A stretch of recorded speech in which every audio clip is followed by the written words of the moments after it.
Hello दोस्तों, तो कैसे हो आप लोग। आज हम लोग मिल रहे हैं एक नए लेक्चर के साथ। डिफिब्रिलेटर का फर्स्ट जो पार्ट है वो लेक्चर जो है अपलोडेड हो चुका है। आज हम लोग कर रहे हैं इसका सेकंड पार्ट। तो डिफिब्रिलेटर कब हम यूज करते हैं? जब वेंटिकुलर फिब्रिलेशन और कार्डियक एरिथमियाज को जो हमें क्या करना होता है, रिवर्स करना होता है। तो यहाँ पे कोड ब्लू जो है वो हमें एक्टिवेट करना होता है, जो कार्डियक अरेस्ट के लिए जो है सिम्बोलाइज होता है। और यहाँ पे क्या है, unresponsive patient initiate CPR and attach defibrillator. तो अनरिस्पॉन्सिव पेशेंट है ना। अगर आपने किसी तरीके से देखा कि इसमें सॉकेबल रिदम की आवश्यकता पड़ सकती है, तो आपने क्या किया, पहले सीपीआर करना स्टार्ट किया, उसके बाद आपने डिफिब्रिलेटर को अटैच किया। अब डिफिब्रिलेटर से आपने एनालाइज किया कि जो है सॉकेबल रिदम है और नॉन सॉकेबल रिदम है। तो ये ऑटोमेटेड डिफिब्रिलेटर से एनालाइज कर सकते हो, वरना आपको सेल्फ एनालाइज करना होगा by the help of ECG कि सॉकेबल रिदम है, मतलब वेंटिकुलर फिब्रिलेशन या वेंटिकुलर टेकिकार्डिया है, या नॉन सॉकेबल रिदम है, एसिस्टोल या पल्सलेस इलेक्ट्रिकल एक्टिविटी जो हो रहा है। तो अगर सॉकेबल रिदम है तो मशीन को चार्ज करना है। मशीन को कैसे चार्ज करोगे? तो इसमें एक होता है कैपेसिटर। कैपेसिटर को आप चार्ज करोगे, कैपेसिटर में जो भी एनर्जी डिलीवर करना होगा वो होल्ड हो जाएगा और डिलीवर अनसिंक्रोनाइज शॉक और इमीडिएटली रिज्यूम सीपीआर। और नॉन सॉकेबल रिदम है तो इसमें डू नॉट शॉक आपको नहीं देना है। एडमिनिस्टर इपिनेफ्रिन को जल्द से जल्द एडमिनिस्टर करना है और हाई क्वालिटी सीपीआर पर आपको फोकस करना है।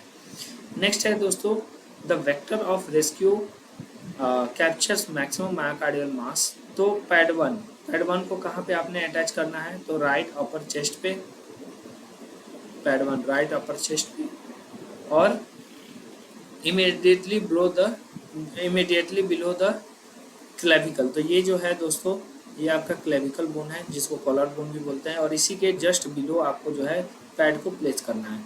ठीक है। सेकंड पैड को जो है left lateral chest over the cardiac apex, है ना। तो ये आपका जो है लेफ्ट लैटरल एरिया है चेस्ट का। यहाँ पे जो है कार्डियक एपेक्स पे, ये जो एपेक्स है यहाँ पे आप पैड अप्लाई करोगे। द फिजिक्स ऑफ प्लेसमेंट, मतलब जो पैड प्लेसमेंट है उसके पीछे का क्या फिजिक्स है?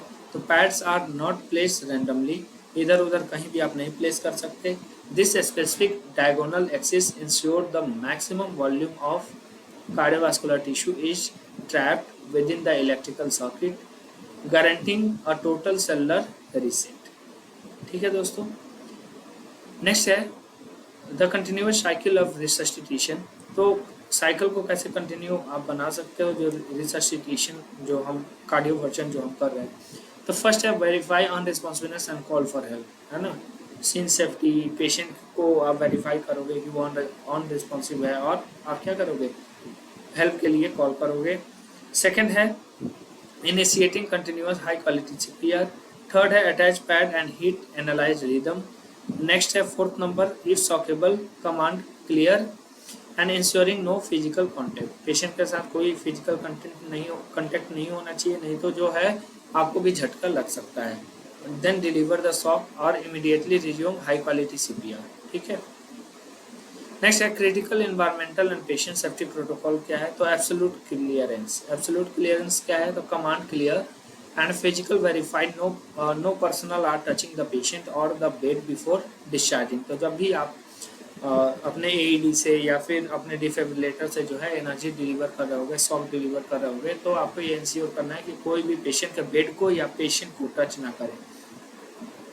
Next one is fire hazard, remove flowing oxygen source from the immediately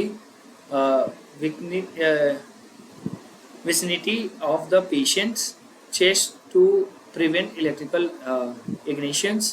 Next है electrical arcing। electrical arcing क्या है? तो ensure the chest is entirely dry, water conducts electricity across the skin rather than through the heart। तो कह रहा है कि अगर जहाँ पे भी आप चेस्ट पैड अप्लाई कर रहे हो वहाँ पे जो है क्लियरली क्या होना चाहिए, वो ड्राई होना चाहिए, नहीं तो फायर ये इलेक्ट्रिकल बर्न हो सकता है। ठीक है। कंडक्टिव मटेरियल की बात करें तो जितने भी मेटल ऑब्जेक्ट्स होंगे, नेकलेस होगा, ट्रांसडर्मल मेडिकेशन पैचेज होंगे, इन सबको जो है आपको क्या करना है, रिमूव करना है। Next, post shock clinical vigilance and complications. तो जब भी आप शॉक डिलीवर कर दिए उसके बाद क्या कॉम्प्लिकेशन और क्या विजिलेंस आपको करना है।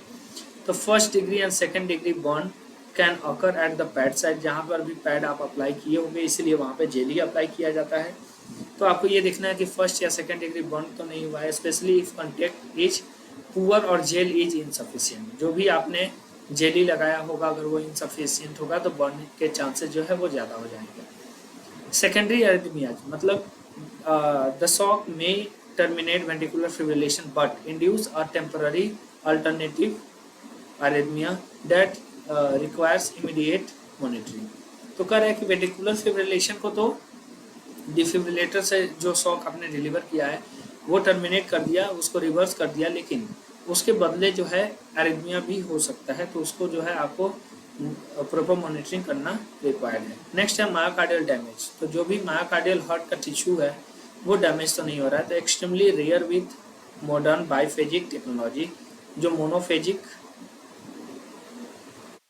और बाइफेजिक डिफिब्रिलेटर टेक्नोलॉजी हम यूज कर रहे हैं, but cumulative high energy shock can stress myocardial tissue over time. ठीक है दोस्तों। नेक्स्ट है daily diagnostic check ensure mission readiness. तो power and battery status of the defibrillator, hardware integrity of the defibrillator, है ना, और कंजम्बल्स ऑफ द डिफिब्रिलेटर। तो verify electrode pads are in date and conductive gel is fully hydrated and available. ठीक है। Next है the clinical bottom line की बात करें तो कोर डेफिनेशन क्या है। तो our defibrillator is a life saving device that delivers a calibrated electrical shock. Calibrated क्यों कहा जा रहा है, क्योंकि ये एनर्जी जो है ना, मान लो 200 जूल देना है, 150 जूल देना है, 50 जूल देना है या 360 जूल देना है, ये आपको सेलेक्ट करना होगा। ठीक है। Mechanism, it forces a simultaneous cellular depolarisation, halting chaotic electrical activity. Outcome की बात करें तो this critical pass allow the sino arterial node to regain control and restore normal cardiac rhythm, effectively saving a patient's life।